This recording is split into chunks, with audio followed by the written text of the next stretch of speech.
السلام علیکم ورحمۃ اللہ وبرکاتہ۔ اور پھر قرآن پاک کہتا ہے کہ جو عورت تمہیں پسند ہو اس سے جلدی نکاح کر لو۔ کہتے ہیں نکاح کے بعد خود ہی محبت ہو جاتی ہے۔ کیا یہ سچ ہے جناب؟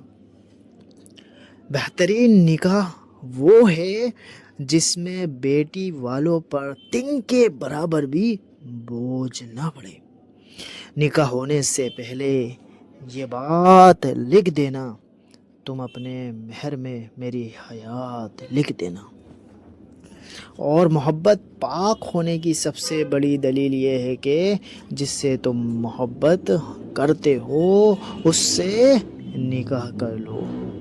اسلام میں محبت کرنا گناہ نہیں، جس سے محبت کرو جناب، جس سے محبت کرو اس سے نکاح بھی کر لو۔ جانتے ہو نکاح کیا ہے؟ جو باپ اپنی گڑیا کو اسکول تک اکیلے جانے نہیں دیتا، وہ باپ عمر بھر کے لیے بیٹی کو اجنبی کے ساتھ اکیلا بھیج دیتا ہے۔ ہم یا تو عورت کو نکاح میں رکھتے ہیں یا نکاح میں، اور مسئلہ تب آتا ہے جب جسے نکاح میں رکھتے ہیں اسے نکاح میں نہیں رکھتے، اور جسے نکاح میں رکھتے ہیں اسے نگاہ میں نہیں رکھتے۔ نکاح عربی کا لفظ ہے جس کا مطلب ہے دو چیزوں کا آپس میں اس طرح ملنا کہ یکجان ہو جائے۔ لغت میں اس کی مثال ہے جیسے نیند آنکھوں میں جذب ہو کے آنکھ بن جاتی ہے اور بارش کا پانی مٹی میں جذب ہو کے مٹی بن جاتا ہے۔ دو زندگیوں کا آپس میں اس طرح جڑنا کہ ایک ہو جائیں، نکاح ہے۔ کمزور ہے وہ مرد جو عورت کے دل میں محبت پیدا کرے اور پھر اس کا ہاتھ نہ تھامے۔